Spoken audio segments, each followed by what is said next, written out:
The grand halls of Buckingham Palace glittered under chandeliers, but no one expected the most haunting silence in royal history to fall that night, not during the speeches, not during the toasts, but after a whisper from a child. Witnesses say it wasn't just shocking, it was a declaration that shifted the palace's power dynamics. What did Princess Charlotte say to Queen Camilla that left the entire room frozen? Before we go deeper into what this really means for the royal family, make sure to subscribe so you don't miss a single update. It was supposed to be a night of polished smiles and diplomatic theatre. King Charles had invited a constellation of global leaders to a meticulously curated state dinner, an event designed to showcase unity, stability, and the timeless elegance of the monarchy.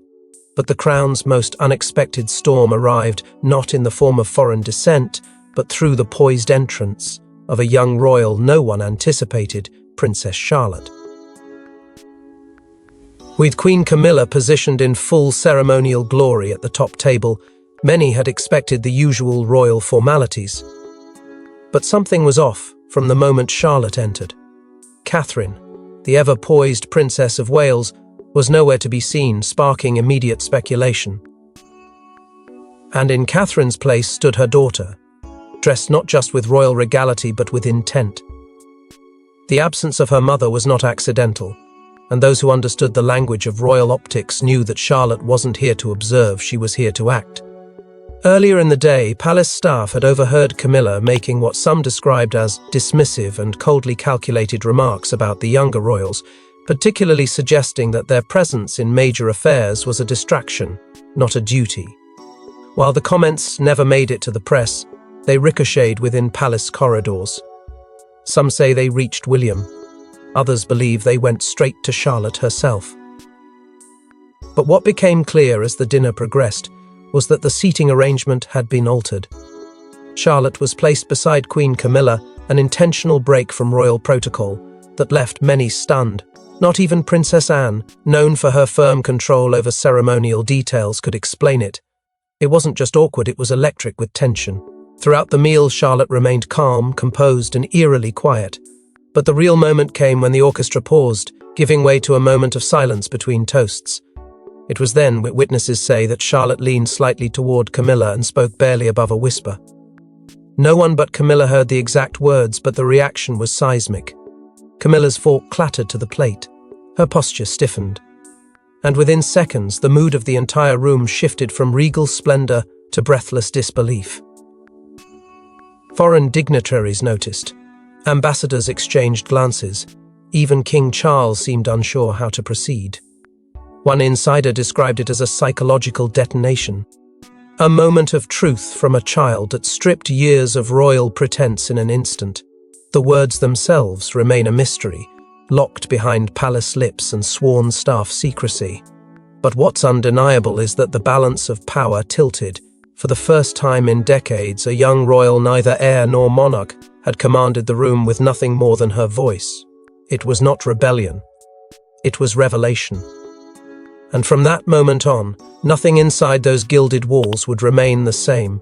But to truly understand the weight of Charlotte's words, we must journey back to the whispers that preceded them, seeds of resentment, rivalry, and one woman's quiet war against Camilla's legacy. When Princess Catherine stepped back from public view days before the dinner, the tabloids speculated about health. But those closest to her knew it was calculated. Behind closed doors, Catherine had begun orchestrating something far more symbolic, a passing of the torch to Charlotte that would shake the monarchy to its core. Her withdrawal was sudden but not haphazard. Official statements cited family matters, a phrase the palace rarely used without layers of meaning. Rumors swirled illness, exhaustion, or marital tensions. But inside the palace, something deeper was unfolding. Princess Catherine had long endured the quiet power struggles of royal life, navigating whispers and subtle wars with grace. But even grace has limits. Sources close to the inner circle revealed she had grown tired, not of duty, but of watching Queen Camilla undermine her family's future behind the facade of unity. The final straw? A private luncheon weeks before the state dinner, where Camilla, believing herself unheard, made a derisive remark about the younger generation being decorative distractions, not strategic assets. Unfortunately for her, Princess Charlotte overheard every word. What followed was a silent storm. Catherine didn't raise her voice, nor did she retaliate publicly. Instead, she met privately with Princess Anne, one of the few royals who had seen the monarchy bend and break, but never bow. Eyewitnesses saw the two women locked in conversation for nearly an hour, no aides, no press, no Charles. When Catherine emerged, her expression had changed. Calm, cold, clear. Within 48 hours, she began cancelling appearances, not one or two, but all of them. The move sent royal watchers into a frenzy, but the deeper truth was only known to a handful of insiders. Catherine had decided to let the next move belong not to herself, but to her daughter. Simultaneously, subtle requests filtered through the palace. Charlotte's speech and etiquette training was being recalibrated, not softened, but sharpened.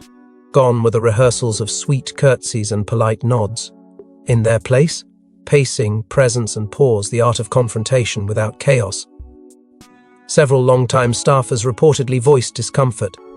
One was overheard saying, "She's being prepared for something, not just representation.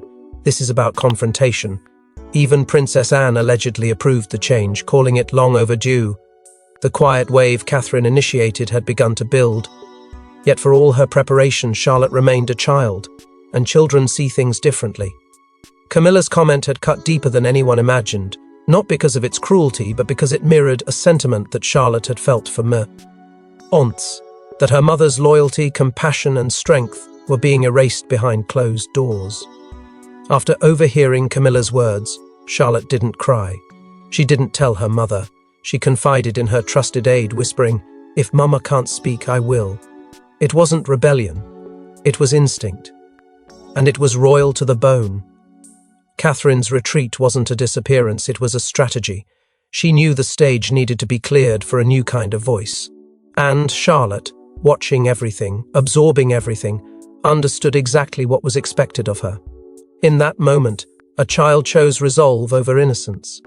And when she rose from silence to speak truth into power, it wouldn't be with rage, but with a force far more terrifying to those who hide behind protocol, clarity. But Charlotte's confidence didn't come from nowhere. Her fire was forged in the shadow of a memory.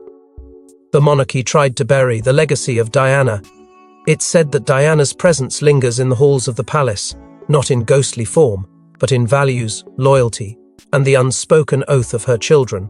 What if that presence isn't just spiritual? What if Princess Charlotte, knowingly or not, invoked the very words Diana once wrote, words meant to expose Camilla's darkest ambition? Before she became a symbol of tragedy, Diana was a quiet strategist. A mother who knew the monarchy's storms would not stop at her sons, but would eventually circle around their children. In her final recordings, those never aired to the public, Diana spoke not of vengeance, but of vigilance. In one haunting line, she warned, "The girls will need protecting too. The crown has no mercy for daughters." Those words, reportedly kept locked away in a private archive, were later shared with only one person by William, his daughter. What began as bedtime stories about a grandmother Charlotte never met evolved into something much more powerful. William began introducing her to Diana's voice, not the public one, but the one silenced behind palace walls. The one that challenged, questioned, defied, and Charlotte listened, not like a child, but like someone who knew the stories weren't fables, they were warnings. The connection deepened when Catherine handed Charlotte a journal. Not just any relic, but a personal notebook once used by Diana, preserved by William, kept private until the time was right. It wasn't filled with gossip or complaints. It was filled with fears, hopes, strategies. And beneath all the ink and pain, one sentence was circled again and again in red: "Truth is a crown heavier than gold." Charlotte, still young but already shaped by royal expectation, memorized those words. They became her quiet anchor. And weeks before the state dinner, she whispered them aloud to herself for the first time. Her nanny noted the moment without understanding its full weight, but Catherine understood.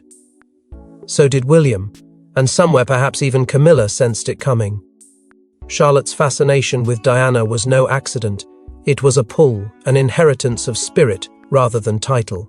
Unlike others in the family, she did not fear Diana's legacy. She embraced it.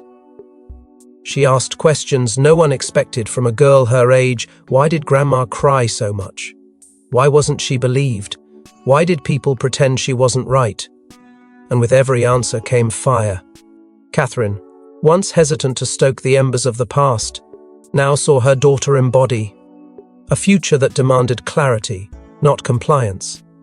The phrase "truth is a crown heavier than gold" stayed with her.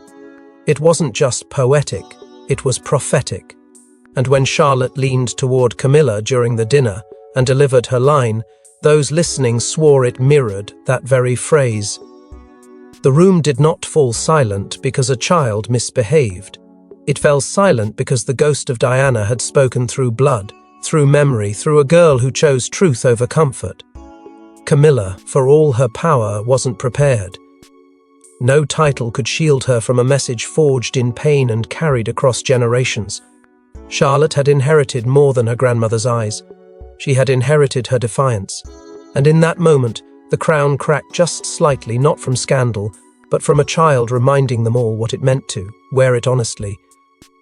But as Charlotte channeled a voice from the past, Camilla wasn't just stunned, she was cornered by truths she had long fought to suppress. For decades, Queen Camilla sculpted her public image from scandal to sanctuary. But one sentence from a child shattered it all. As she sat frozen, those in attendance realized something terrifying. The Queen Consort had been wearing a mask all along, and now it was slipping. The moment Princess Charlotte's quiet, deliberate words reached Camilla's ears, a visible shiver coursed through the Queen Consort's frame. It wasn't anger that washed over her face first, it was fear, real, raw, and unguarded. Lip readers close to the press gallery attempted to make sense of her stunned murmur. One phrase surfaced again and again from multiple angles: she knows too much. Camilla, so often master of her public narrative, had been caught off guard, and not by a political rival or media expose, but by a child. Her reaction wasn't dignified, it was desperate. Her hands trembled as she clutched the edge of the table, her aides darting subtle glances at each other, then rising from their seats with a flurry of silent urgency. Damage control had begun, but the damage was already done. Inside sources within the palace later revealed that Camilla erupted the moment she returned to her private quarters. Staff described it as an eruption of quiet fury, the kind that doesn't yell but tears down. She demanded to know who had coached Charlotte. She questioned if William or Catherine had orchestrated the moment. One aide reportedly resigned within hours, unwilling to bear the brunt of the backlash. And yet, in the silence outside those chambers, something more dangerous was unfolding: whispers. Diplomats, royal guests, and foreign dignitaries couldn't stop murmuring about what they'd just witnessed. Not just the line itself, but the way Camilla crumbled beneath it. Memories began resurfacing. Moments from the past where Camilla had subtly, and sometimes overtly, undermined William, Catherine, and even their children.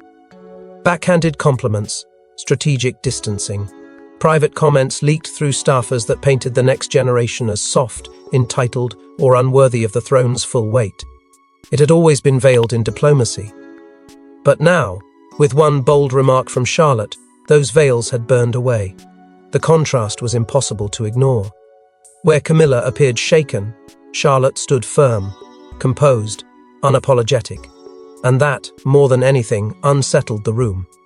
Foreign guests who once politely defer to Camilla's rank found themselves gravitating elsewhere. According to a leaked guest seating request, several members of European royalty privately asked that Charlotte be seated near their delegations at future events. She was no longer just a royal child.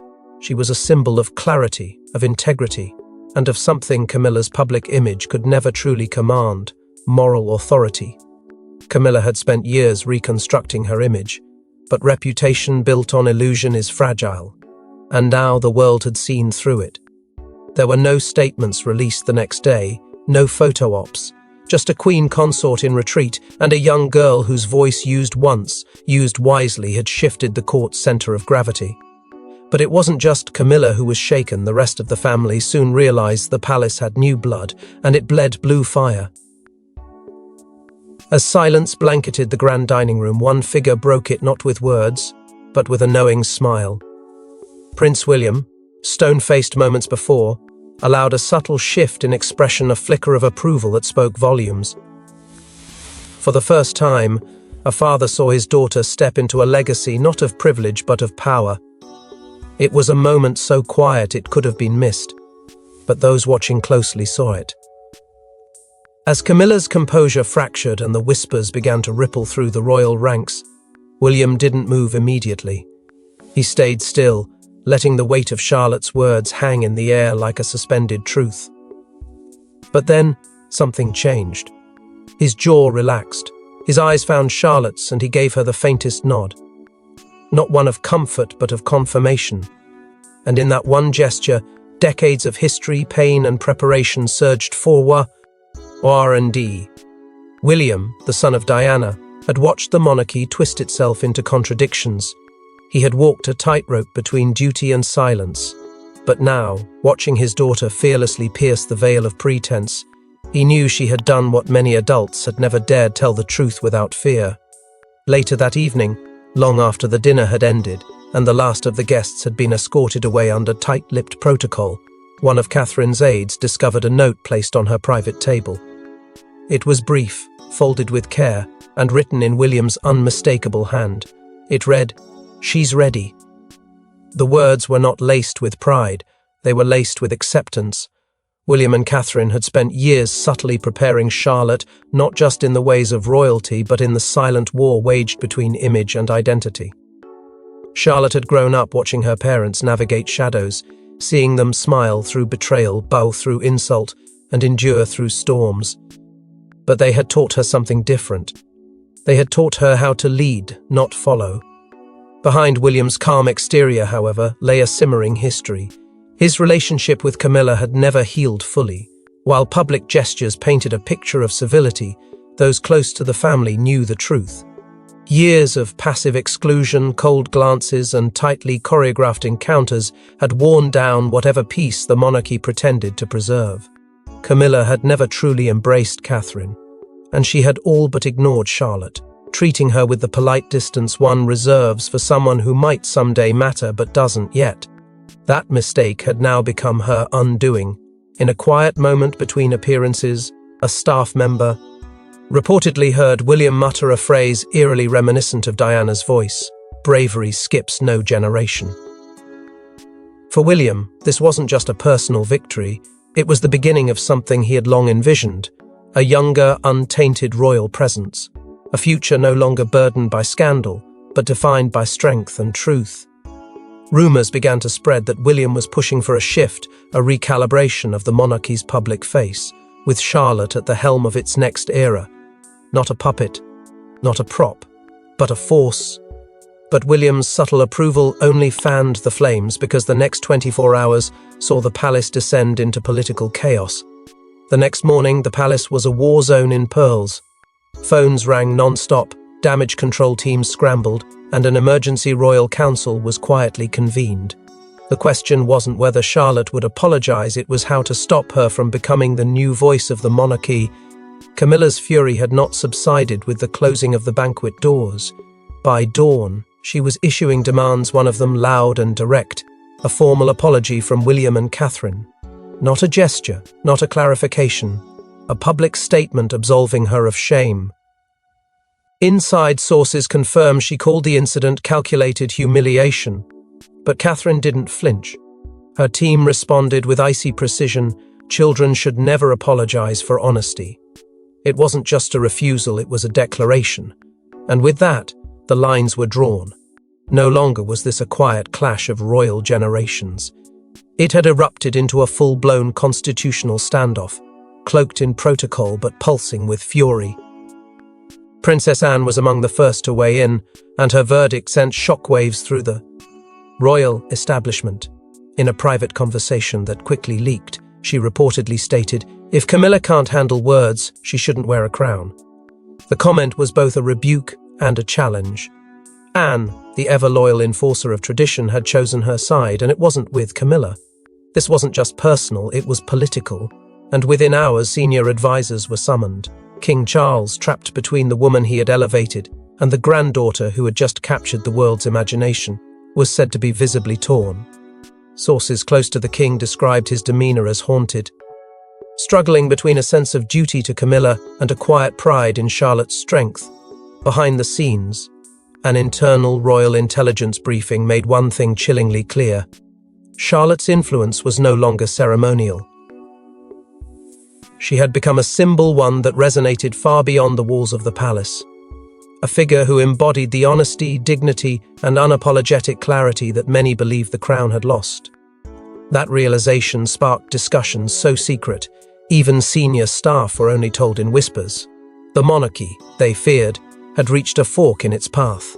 The old order, represented by Camilla, was faltering under the weight of its own contradictions, and the new generation, sharp, unpolished, but magnetic, was rising. For the first time in years, serious discussions were held about reworking public-facing roles. Not tomorrow. Now. There was talk of shifting visibility away from Camilla and toward the younger royals, particularly Charlotte. A strategy that had long been shelved out of deference was now being dusted off. The firm had entered damage control mode, but instead of suppressing Charlotte's influence, they were calculating how to harness it.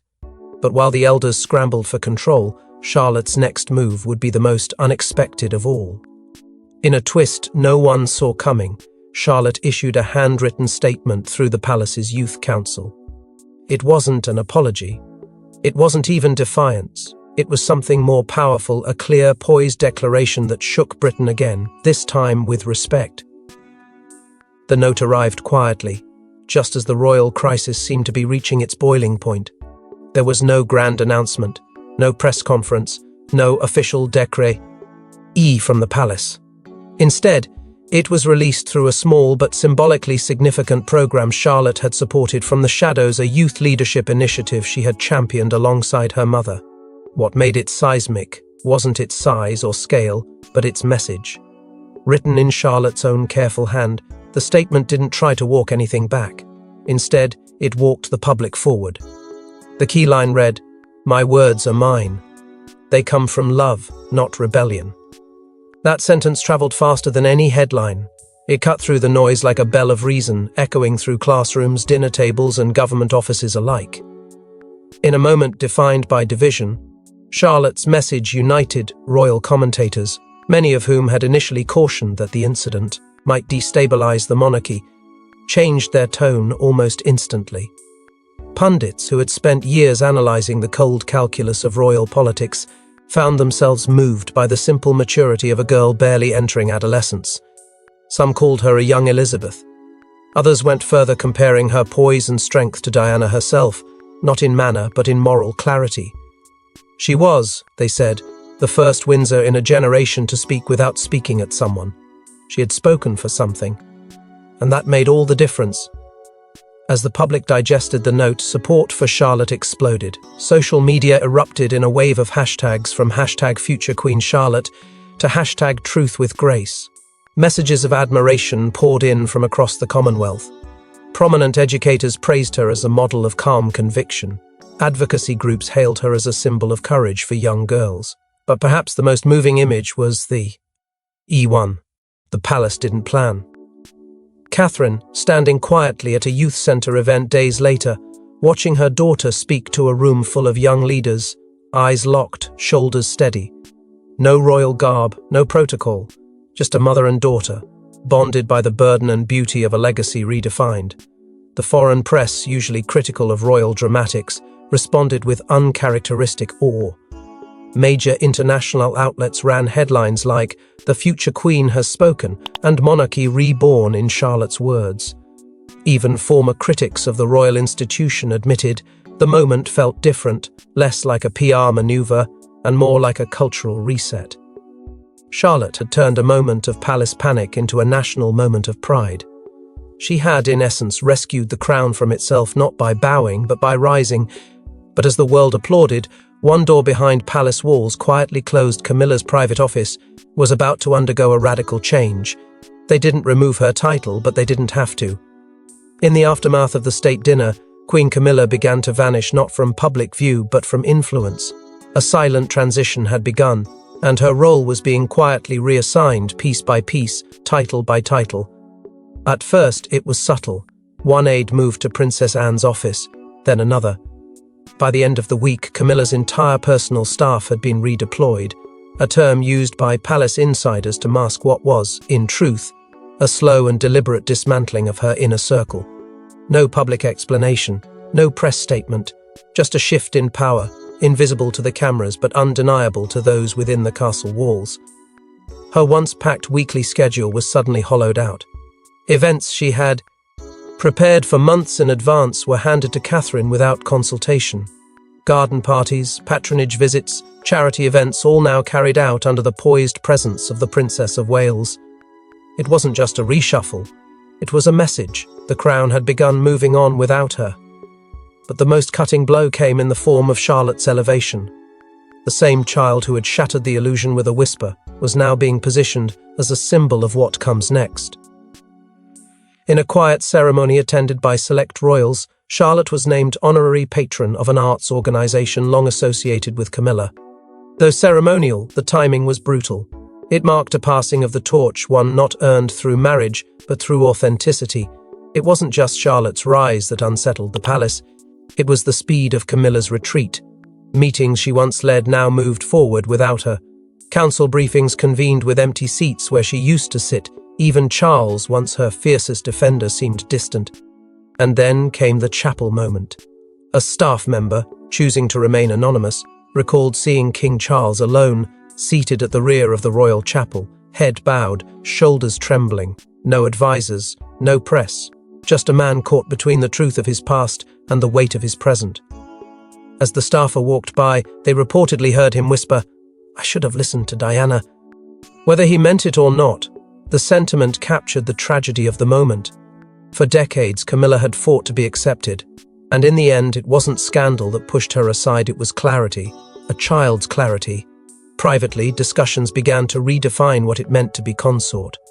Some spoke of retiring the role altogether in future reigns. Others proposed a new structure, one that favoured direct heirs and their families over symbolic spouses. Whatever the decision, the writing was on the walls. Camilla had become a relic of a fading era, while Charlotte represented the quiet insurgency the monarchy had not seen coming. Yet as the old guard faded, a new alliance was quietly forming. Charlotte's rise was only the beginning of a deeper restructuring. They called her a child, but by the end of that fateful dinner, she was something more, a symbol, a spark, a lioness in waiting. As the monarchy braces for its next evolution, insiders whisper of a plan in motion, not just for the future Queen Charlotte, but for a reign unlike any the crown has ever known. Within weeks of the incident, quiet murmurs from deep inside the palace revealed something extraordinary, an internal initiative, with a name that stirred both excitement and apprehension: Project Lioness. It was more than just a training program. It was a blueprint for a new royal future, engineered around the idea that Charlotte would not merely inherit a crown, but redefine what it meant to wear one. The project, reportedly born from confidential strategy meetings between senior royal advisors and key members of William and Catherine's team, was designed to shape the next monarch not as a figurehead, but as a force. Diplomatic. Why? Ethics, global leadership, strategic media engagement. Charlotte's education was recalibrated overnight. But this wasn't just about tutors and textbooks. This was personal. William and Catherine, scarred by their own trials within the firm, insisted on remaining directly involved. Every session Charlotte attended, every voice that influenced her training, was vetted by her parents. She wasn't just being prepared for royal duty, she was being protected from the silent traps of the crown, those same traps that broke Diana's spirit and tested Catherine's resolve. This was a different generation, and Charlotte was being shaped to command it, not survive it. And the public took notice. Polls released shortly after Charlotte's handwritten statement revealed a stunning statistic: more than 70% of the British population believed she should play a greater leadership role in the future of the monarchy. Not when she was older now. Her ability to cut through noise and deliver truth had transcended age. She had become the voice people didn't realize they were waiting for.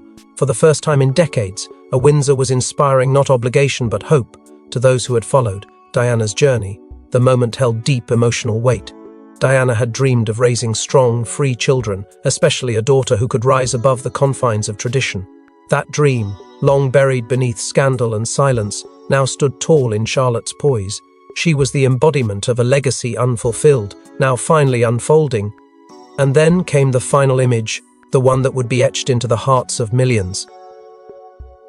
At a high-profile diplomatic reception, Charlotte appeared beside her mother. Not escorted, not tucked away in the background, walking beside her, shoulder to shoulder. Catherine said nothing. Charlotte said nothing. But their presence said everything. The future had arrived and it did not knock. It walked in with grace. And so, from a single whispered sentence at a state dinner, a future was born, one shaped not by bloodline alone, but by courage. Thanks for watching. Please don't forget to like and subscribe, and we will see you in next one.